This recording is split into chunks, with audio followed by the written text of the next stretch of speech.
This video will detail some easy to follow ways to increase the speed that it takes for your homepage to load in the browsers. Now, if your blog posts contain images, then the first thing that you want to consider is optimizing those images that are currently on your site. Now, you can do this with the help of plugins like EWWW Image Optimizer or Lazy Load or Hammy.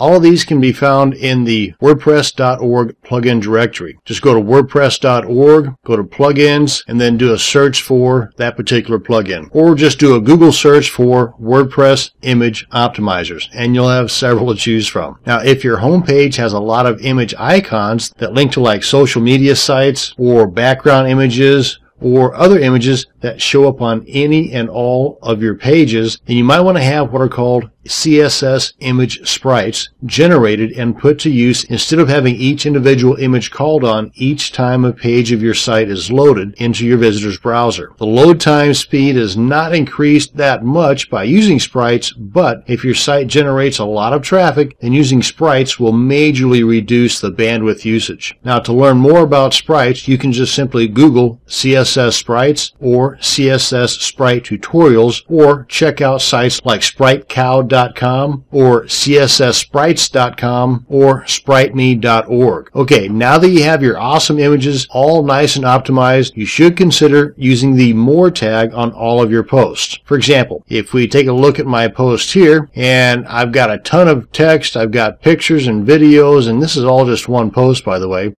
And if you have, say, 10 to 15 or 20 posts set up to show on your homepage, then your visitor's browser will be loading all that stuff each and every time that they go to your site. And that's just using a ton of your server's bandwidth and taking a lot of time to fully load in your visitor's browser when it doesn't have to. So let's take a look at the post editor and use that More tag that I was referring to. So right here is that particular post with all the images and the videos and the text.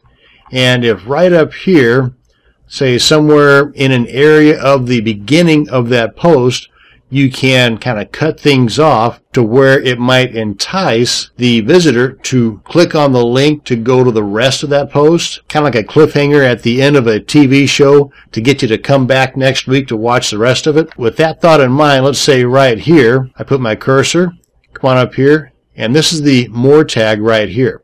Just click on that. Now let's go ahead and update. So now, instead of having all the text, all the images, all of that stuff showing up on the home page, it's still going to show up on the actual post page. That's not affecting the post page at all. But if we come back here to the home page and refresh, come on back up here to the top, you can see that that one post that had all the images, the videos, and that ton of text has just these 4 lines and a link here that says continue reading. Now, all this is customizable. You can put whatever you want in here, and you can put that link anywhere in that post. If you want to have that first image or that first video to show up on the home page, then move that More tag down below that. But imagine if you had something like this on each one of these posts, your front page or your home page would load in seconds, maybe even 1 second. Another thing is the number of posts that are showing up on your home page. Let's check that out. So you can reduce that too by coming over to Settings, go to Reading, maybe adjust the blog pages show at most to say 5. That way there's only 5 posts that show up on the home page, and then your home page will load lickety-split. And you can have, let's go ahead and save this real quick. Okay, so now we've got the settings saved. Let's come on back over to our home page, refresh. And you see how that went from a little bitty dinky thing to a much bigger scroller? Well, that's because we don't have all those tons of posts on here. We only have 5 of them. And if we come down to the very bottom, you can see this link right here. And of course, this is theme specific. Depending upon how your theme is set up, it may look a little bit different. This is the default 2013 theme. But if we click on this, it'll then show more posts. And if you do have a sidebar over here, you might have something over here for most recent posts or categories that will further help your visitors navigate through your site. The key thing, though, is to increase the speed at which your homepage loads, and you do that by minimizing the amount of stuff that you got on your homepage. And speaking of stuff, you might consider the overall design of your site or theme.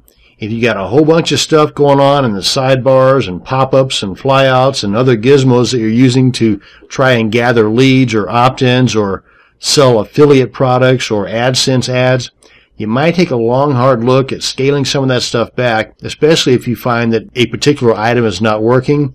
Again, every little tidbit on your homepage will affect the load time in your visitor's browser. So if it's not doing you any good, get it out of there. Now, lastly, if you're using a bunch of plugins on your WordPress site, you should check out a particular plugin called P3, or Plugin Performance Profiler. And what this does is just like it says here, it sees which plugins are slowing down your site. It puts together a report for you, and it makes it a lot easier for you to make a more informed decision on, do you really need that plugin to do that particular thing?